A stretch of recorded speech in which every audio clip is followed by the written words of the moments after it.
He ran out of ammunition. You can't go to the gates of hell if you don't have any ammunition to get you there. He's out of ammo. The Iranians aren't out of ammo. He's out of targets. The Iranians aren't out of targets. What happened is that Iran started putting the hammer down on Kuwait, hitting critical infrastructure targets. Kuwait was one or two more salvos of Iranian missiles away from dying as a nation state, losing all ability to generate fresh water through desalination plants were being destroyed, or generate power because the power plants were being taken off the grid. And had Trump initiated this conflict, then all of the oil production capacity of Ukraine would have been annihilated, along with Bahrain and perhaps even Saudi Arabia. The big wake-up call came when the Houthis struck a Saudi refinery. Again, there's people that have been on your show that like to talk about Ukrainians striking Russian refineries, and they say the devastation of it. Well, every single one of those Russian refineries gets brought back into service a week and a half later. It's a temporary disruption. The Houthi just struck a Saudi refinery. It went boom. It didn't go pop. It went boom. Compare and contrast the flames coming out. That place is off the grid for years. And now the biggest Saudi oil refinery was also struck as a warning sign.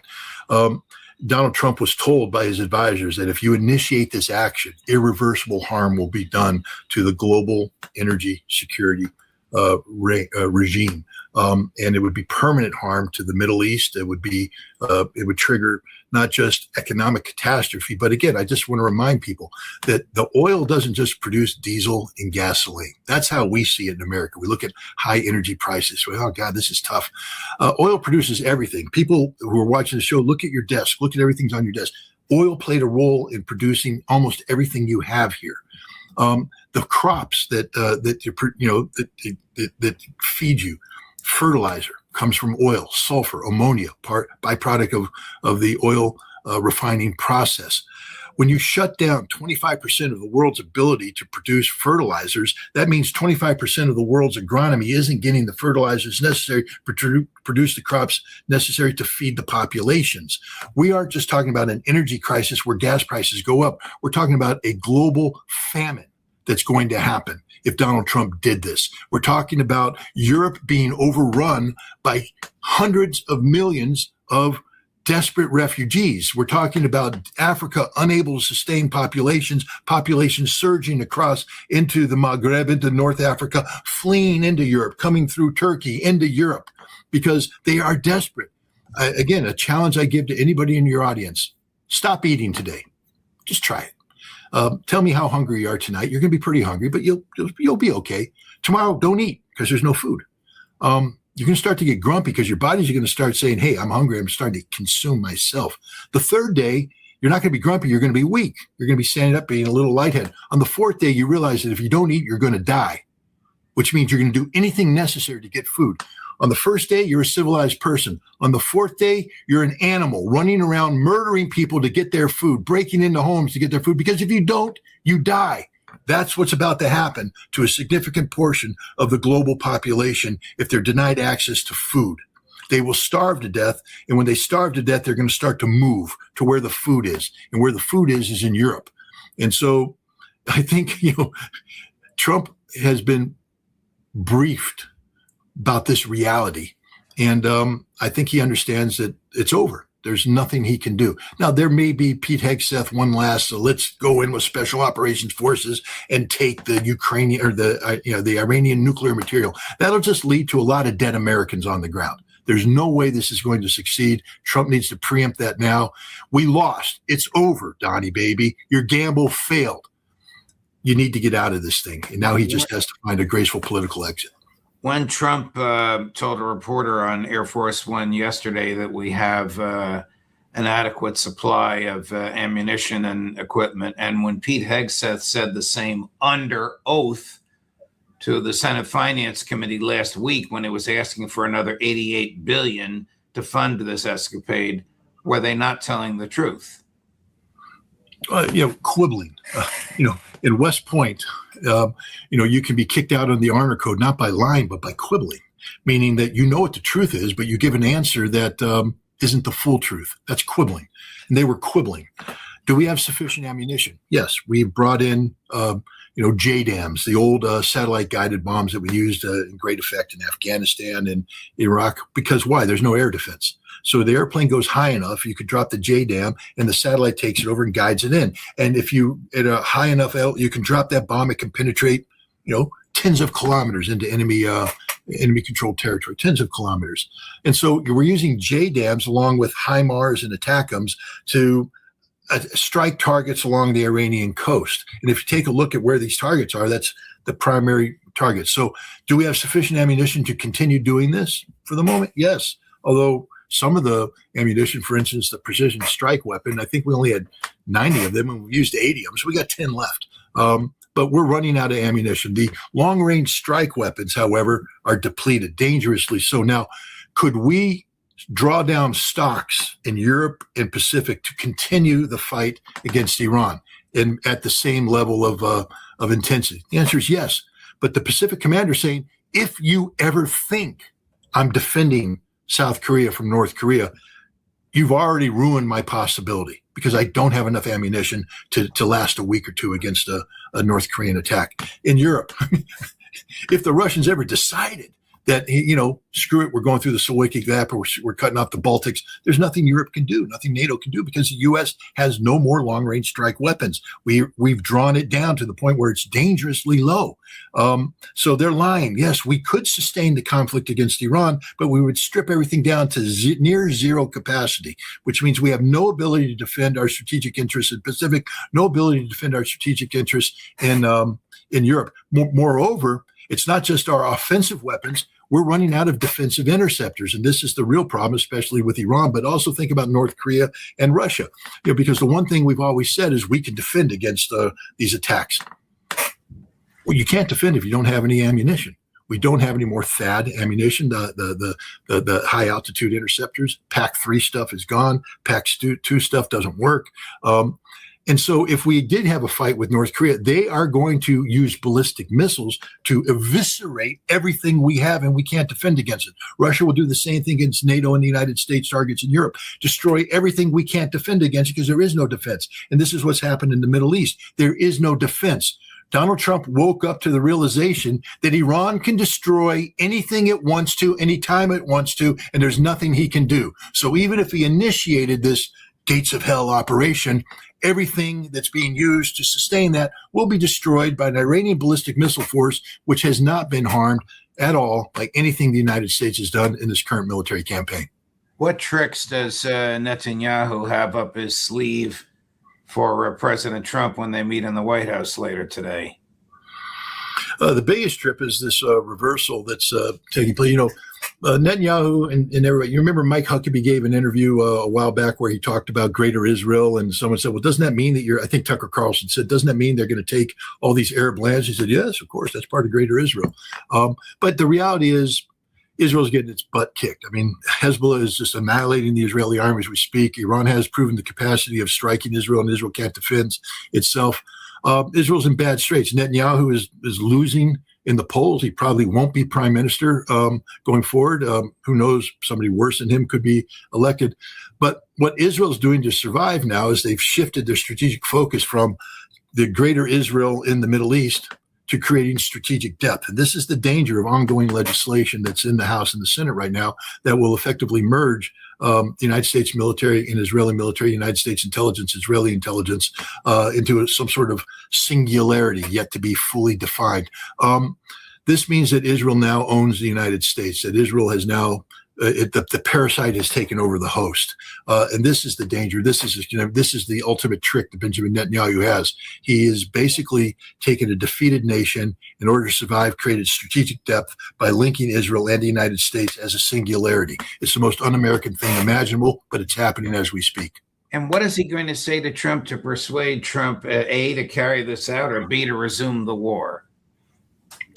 Well, More fake intelligence, like the war will be over in 96 hours, which is what he claimed when he visited Trump last in mid-February.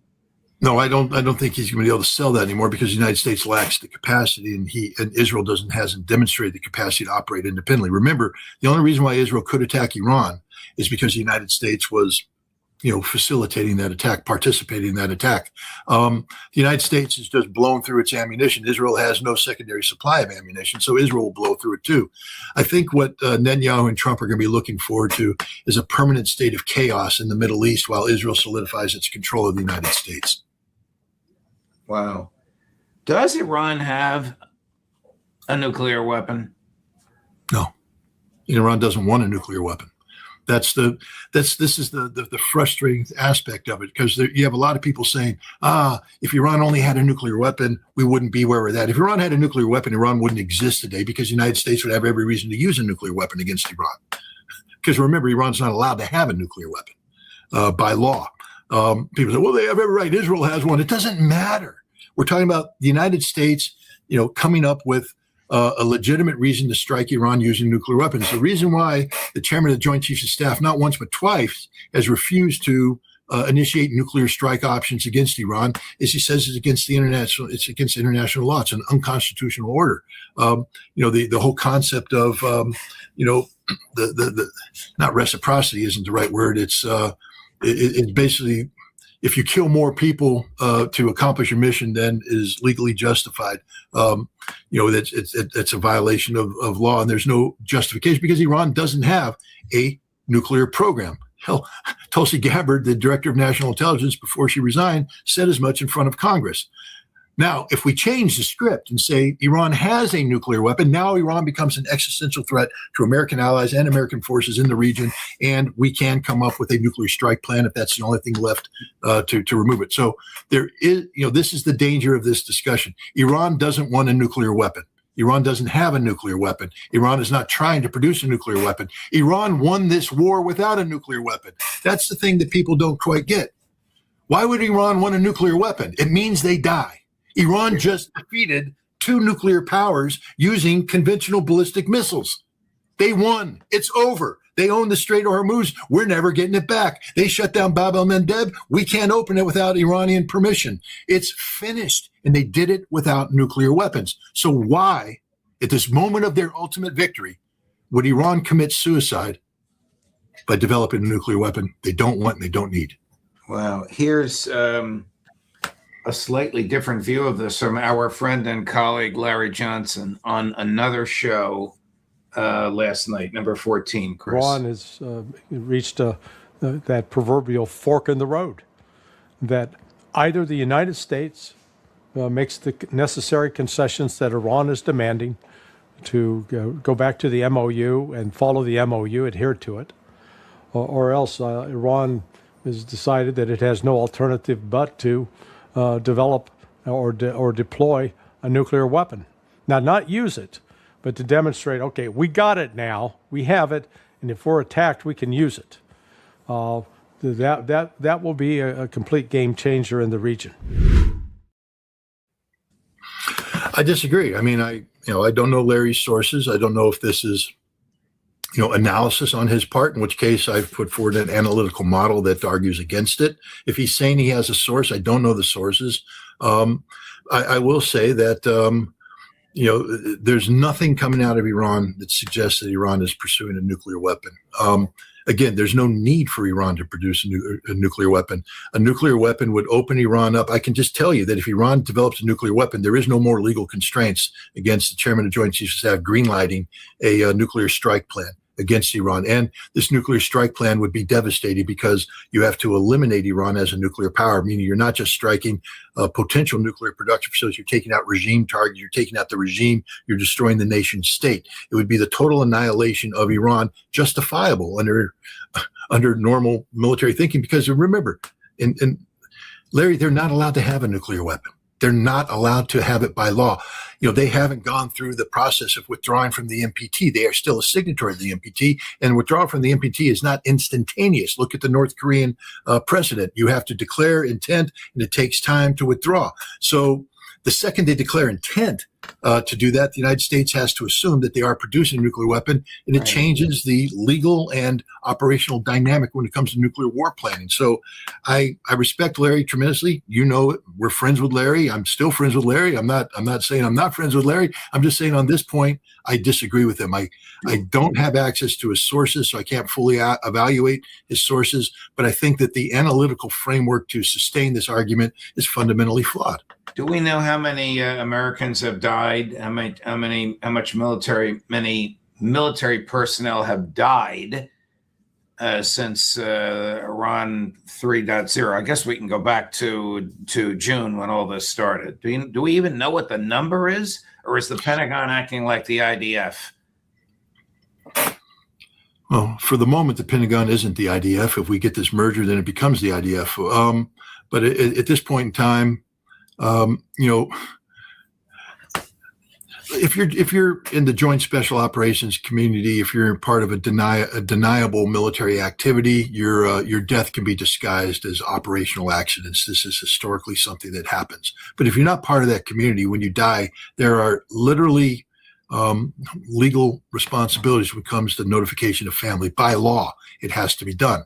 And unless the military is totally capitulated, I can't see a commander, disguising deaths, hiding deaths. I don't think there's a morgue full of dead American bodies that isn't being told about. I think that the casualties probably are what they have been announced. What they aren't talking about is the number of wounded. When you die, there is family notification problems. There's legal things that comes to, handling, death benefits and things of that nature that have to follow through by law. And I don't see any military commander willing to throw away his career and go to jail for violating the law. It's an unlawful order to do things to hide that casualty, because these are not deniable troops. The number of wounded, however, I think we're not talking about. And I think the number of wounded is into the many of hundreds, maybe even more now. And we're disguising that number. And there is, reporting out that the Pentagon is just suppressing the ability to report wounded. They have a legal obligation to report dead, but they don't have a legal obligation to report wounded. And I think that's a large number that would shock the American people.